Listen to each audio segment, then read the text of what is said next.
दूसरी चीज जिसको लेकर महिलाएं बड़ी खुश होती हैं कि शराबबंदी हुई, लेकिन इसके साथ ही कोई व्यक्ति ऐसा पूरे बिहार में नहीं मिलता है जो कहता है कड़ाई से लागू है। सब कहते हैं चोरी छिपे चल रहा है। अच्छा, एक चीज बताइए, शांति है ना, गांधी जी का सपना पूरा हो रहा है। कौन चोरी नहीं करता? जो चोरी कर रहा है उसको करने दीजिए।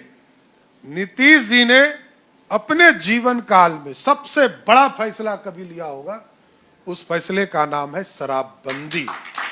मैं जानता हूं शराब से 25,000 करोड़ रुपया का लॉस है हमको, 25,000 करोड़।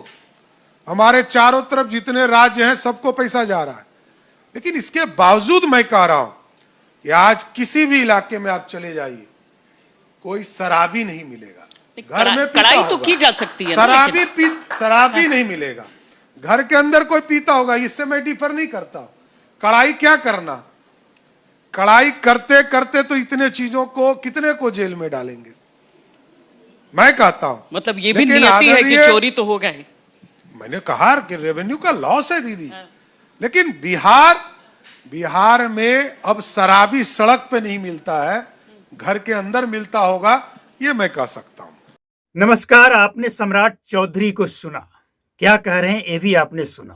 भाई इनकी बातों में एक बात तो सही है कि जो शराब पीकर पहले जो बेवड़ेपन लोग करते थे ना चौक चौराहे वगैरह पे, इसमें तो कमी है। घरेलू हिंसा में भी कमी आई है, सड़क हादसे में भी कमी आई है जो शराब पीकर गाड़ी चलाते थे। मतलब यही एक फायदा देखने को मिला है। इसके अलावे शराबबंदी का कोई फायदा नहीं है, शराबबंदी का कोई मतलब नहीं है। आज अगर आप बिहार में गांव में कस्बों में जाकर देखेंगे, कोई ऐसा गली मोहल्ला नहीं मिलेगा जहां पे कोई ये कह दे कि यहां पे शराब नहीं बिकता है। शायद कोई इक्का दुक्का हो, लेकिन 90% से ज्यादा जगह पे शराब बिकता है। मतलब साफ है कि अगर बिहार सरकार का उद्देश्य ये है कि शराबबंदी से सामाजिक सुरक्षा यानी घरेलू हिंसा और चौक चौराहे पे जो पीकर हंगामा करने वाले लोग होते थे वो नहीं कर रहे हैं, बस यही, और इसीलिए शराबबंदी आगे जारी रखेंगे, तो ये बात तो सही है। लेकिन इस बात से भी इनकार नहीं किया जा सकता है कि बिहार के अंदर शराबबंदी के बाद से सूखा नशा, गांजा भांग चरस अफीर ये सब, और इसके साथ साथ जो तस्करी, छोटे छोटे बच्चे पढ़ाई के स्कूल के बैग में शराब की तस्करी, इन सब चीजों को भी देखना पड़ेगा। आप सही कह रहे हैं, इन सब चीजों में कमी आई है और आना ही चाहिए, लेकिन एक और जो विकराल रूप लेता जा रहा है ड्रग्स का, सूखा नशा का, इस पे भी ध्यान देने की जरूरत है। और एक ये बयान दे देने से शराबबंदी सफल नहीं हो जाएगा। शराबबंदी को सफल बनाना है तो एक पहलुओं पे साइंटिफिक तरीके से, अब बिहार के बहुत से ऐसे लोग हैं, ऐसे मजदूर हैं जो कह रहे हैं कि भाई हम तो शराब इसलिए पीते हैं कि दिन भर काम करके थक जाते हैं, थकान मिटाना है। अब इसमें साइंटिफिक आपके पास क्या तरीका है? उन मजदूरों को आप कैसे समझाएंगे, उनको क्या विकल्प देंगे, ये भी तो होना जरूरी है ना। और अगर आप ऐसा नहीं करते हैं तो फिर शराबबंदी सफल तो कभी होगा ही नहीं। साथ में ये जो चल रहा है ना शराबबंदी के आड़ में, ये कभी खत्म ही नहीं होगा। और आपके बयान से भी ऐसा लगता है कि इस पे आपका फोकस ही नहीं है, आप चाहते ही नहीं है, बस इसी तरह से चलता रहे शराबबंदी। और एक जो डर का माहौल है, और डर का माहौल इसलिए है कि पीने वाले को भी पकड़कर जेल भेजा जा रहा है, इसलिए डर का माहौल है। अगर पीने वाले को ना पकड़ के बेचने वाले को पकड़ा जाए ना, तो फिर इसकी नौबत ही नहीं आएगी। आज ये जो बयान दे रहे हैं, और यही जब सत्ता में थे, सत्ता में है सॉरी विपक्ष में थे, तब इनका बयान कुछ और था। मतलब बिहार में कोई भी दल हो, जेडीयू हो, आरजेडी हो और बीजेपी हो, कांग्रेस हो, इनका बयान सत्ता में कुछ और होता है और विपक्ष में जाने के बाद बयान बदल जाता है। हालांकि एक काम इन्होंने विपक्ष में होते हुए अच्छा किया कि जो शराब पीने से, जहरीली शराब पीने से जिसकी मौत हो जाए, उनको ये 4 लाख रुपया देंगे उनके परिवार को।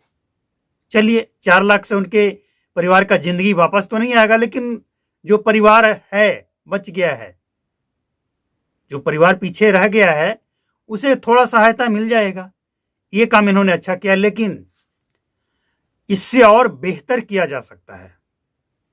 शराबबंदी का मतलब सिर्फ ये नहीं था कि पीने वाले की संख्या थोड़ा कम हो जाए, हालांकि कम हुआ नहीं है, बढ़ गया है। हमें ऐसा लगता है कि बढ़ गया है, और ये ऐसा इसीलिए लगता है क्योंकि शराब मंगाने का, तस्करी करने का, बेचने का, ये सब कुछ मामला जब बढ़ गया है तो जाहिर सी बात है कि किस लिए मंगाया जा रहा है, किस लिए बेचा जा रहा है? पीने के लिए। मतलब पीने वाले की संख्या बढ़ी है।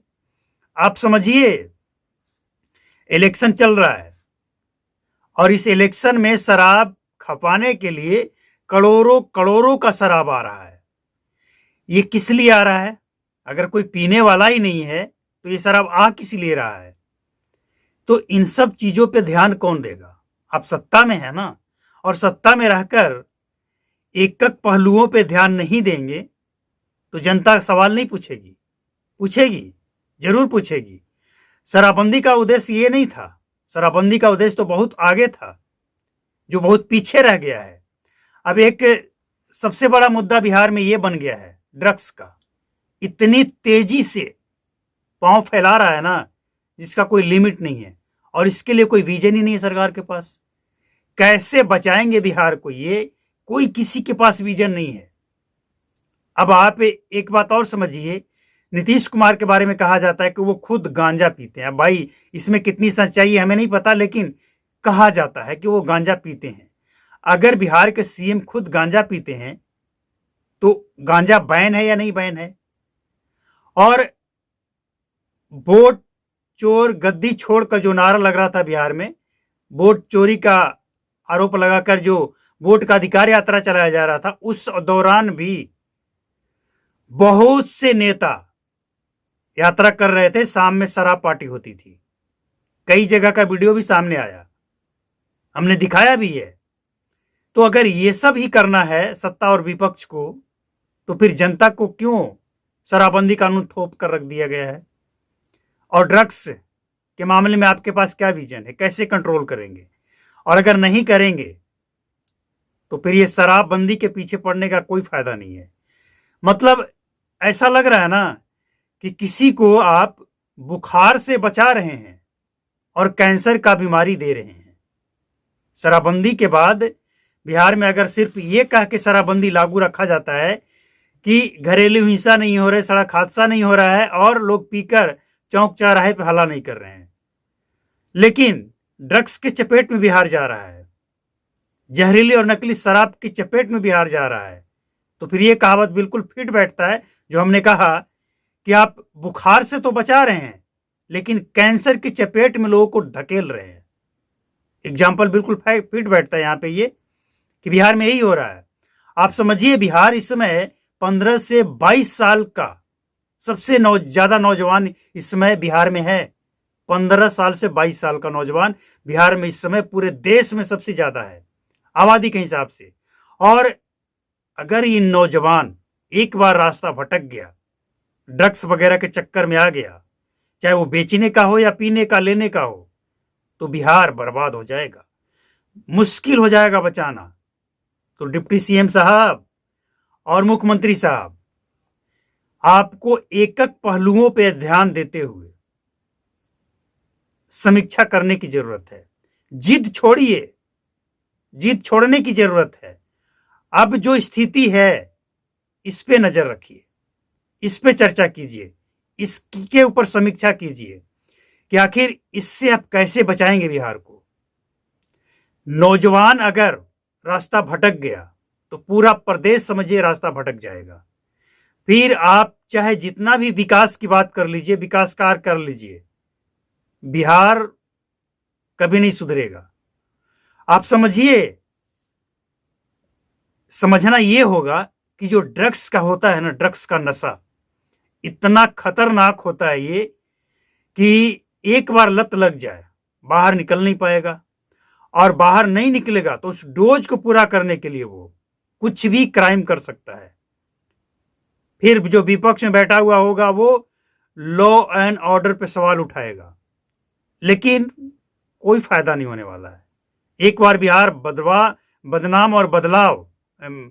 बदनाम और बर्बाद हो गया तो हो गया। तो इन सब चीजों पे बिहार सरकार को पैनी नजर रखते हुए कड़ी से कड़ी कार्रवाई करनी चाहिए। ये बयान देकर आप नहीं बच सकते हैं, आप सत्ता में हैं, और सत्ता में है तो पूरी जिम्मेवारी निभाइए। आधे अधूरे जिम्मेवारी